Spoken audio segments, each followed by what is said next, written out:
Hi everybody, this is Susie and welcome to another Wild Orchid Crafts video on behalf of the Wild Bunch.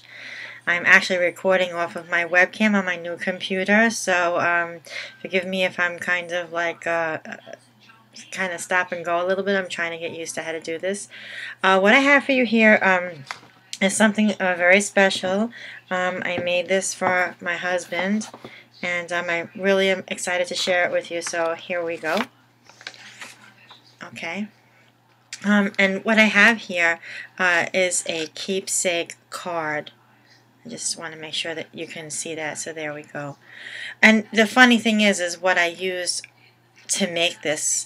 You ever go into like Best Buy and you see these posters that are probably around, I don't know, 8.5 by 9 in size, and they're heavy weighted cardboard, and they have them in between each video.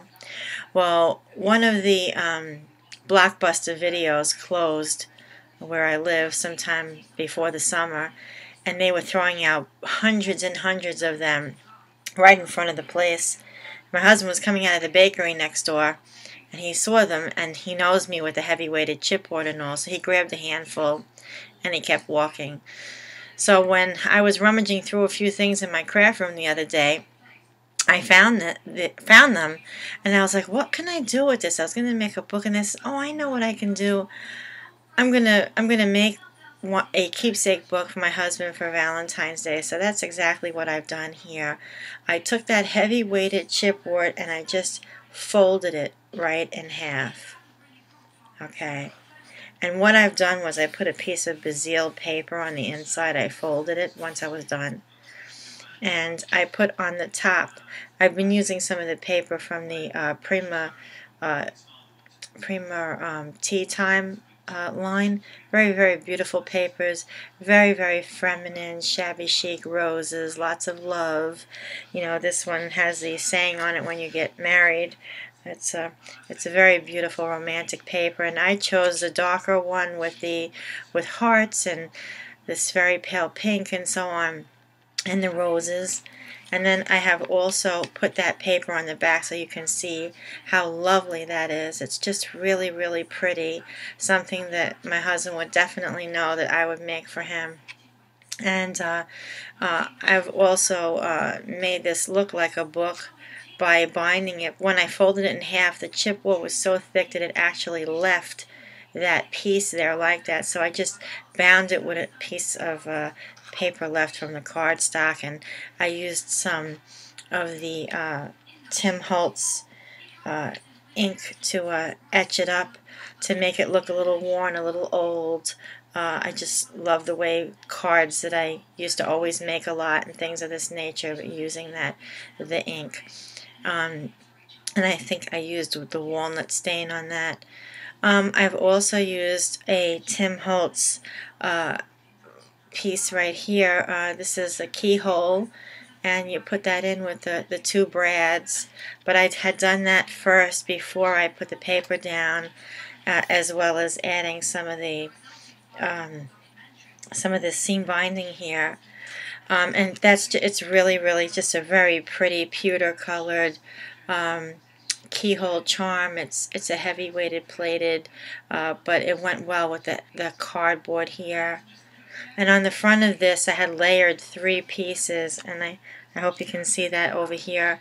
There's 3 pieces of the cardstock there, one on top of the next. Between doing all the lace and the layering and the beading and the flowers, you really can't see the layering too much, but I saw it. And now getting back to the main reason why I'm making this video, these embellishments are all Wild Orchid Crafts, and let me share with you, with the exception to this lace that came from my stash, but this is the very small right here, the small flat back pearls that Wild Orchid Crafts is carrying. They're smaller than the standard larger ones that are used. I'm trying to straighten myself out. I feel backwards with this. And just very, very beautiful. I love using these pearls. I was almost cut myself short on that, but getting back to the flowers. I have used, I'm trying to look down here, I used some of these like two-tone roses, and I believe that's the mushroom and cream rose. There's some of these foundations here, some beads from my stash, and some very, very tiny closed roses in the ivory, the lavender, and pink. The foundations that are in there are a taupe and a brown. See how I mix my colors? I used pink, lavender, brown, cream, white. It's all mixed in, but I tried to stay in the earthy tones, combining some of those other colors nicely by bringing some of those other flowers in and adding some sparkles to bring it out, but bring it far away from the colors, not letting it look so hard, the brown. I use a very small flower, so it's kind of a faint effect with the brown, not a big huge flower next to the lavender flower. So and I've also used that little technique that I've been doing by tearing the flowers off of the main flower and shrinking it down. I had done that on one of these others. I think this is a tea rose. Just stunning, stunning flowers. These leaves are also from Wild Orchid Crafts. See, I'm a little backwards over here. And with the wire underneath, I kind of bent it so it would stand up off the page a little bit. I'm hoping that you can see that. And just on the edges right here, I had gently taken the tip of the Stickles bottle and just squeeze it so I can only accent the tip of it. I wanted this to look a vintage kind of, and I didn't want to go ahead and start getting crazy with lots of sparkles and craziness. So I also used some of this really pretty lace. I just cut a strip and put it underneath the bow, which I also made. It's a very tiny bow, but I wanted these strips to be here. I thought it looked really pretty. This is I believe it's the Cameo Beige from Wild Orchid Crafts seam binding, and I thought that would look pretty, like something flowing down, like kind of one of those vintage dresses with the bows and the little bits of lace. And I also put this in between here. See, the back is plain, and so I think I'm going to be leaving it that way. And on the inside, what I want to do is I want to write something very personal on one side, and perhaps put some kind of a piece of fabric in there with a tag with our picture on it. I left that portion out of the video because it was going to be very personal. But I did want to share with you that you don't need to have a movie poster to make one of these. You can simply use a piece of cereal board. If you have Cheerios or Frosted Flakes or whatever cereal that you like to eat, save the box or take it out right now and put it in one of those plastic Tupperware containers, and get your box out and cut a piece off, fold it in half, round off the edges with your scissor or your round edge punch, and just add some paper. To add the paper on here, I did not use my ATG gun, which I would have used if I was making a card, but I used the Aleene's tacky glue, and why I did that was because I was working on the chipboard, and I'm sure some of you who do these things often enough, like making those mini books, know that when you lay paper down, once you put it down, it doesn't go anywhere when you use the red tape or you use the ATG gun or the line tape. So with this one, I wanted to get the flowers just in a certain spot. I wanted to make sure that the way that I moved it, it was going to stay that way. And that's what I did when I also added this on, and the inside as well, because I needed to fold this and make sure that it went in, and you can see that it stays really nicely right there. It kind of goes right into the fold. And I had also etched all the edges with the Tim Holtz ink as well, using one of those sponge applicators. You do not need to have one of these. This is part of a birthday present that my friend Jan had sent me. Hi, Jan.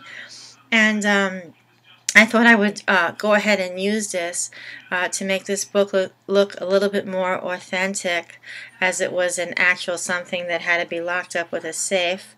I know I have some very small keys floating around, so I may hang a little key over here at some point in time just for that little bit of effect.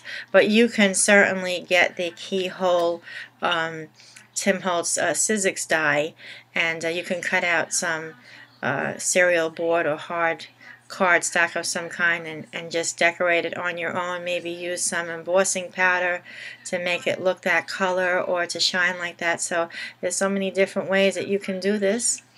And the Wild Orchid Craft flowers adds a whole new look to this project once I added that on along with the pearls. It looked so feminine, even though I'm giving this to a man.